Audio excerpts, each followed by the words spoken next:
If you've lost access to your Amazon Prime account due to suspicious activity, follow these steps to regain access. This guide will help you navigate the recovery process effectively. Step 1. Visit the Amazon sign-in page. Go to the Amazon website and click on the sign-in button. Enter your email address and click Continue. If you receive a message indicating that your account is locked or compromised, proceed to the next step. Step 2. Select Forgot Your Password. On the sign-in page, click on the Forgot Your Password link. This will initiate the password recovery process. Follow the prompts to receive a password reset link via email or SMS. Step 3. Check your email or SMS. Look for the password reset email or SMS message from Amazon. Click on the link provided to create a new password.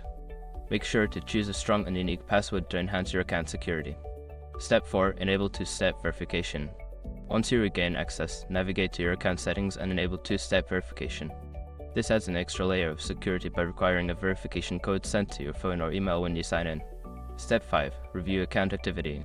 After securing your account, review your recent account activity. Check for any unauthorized purchases or changes.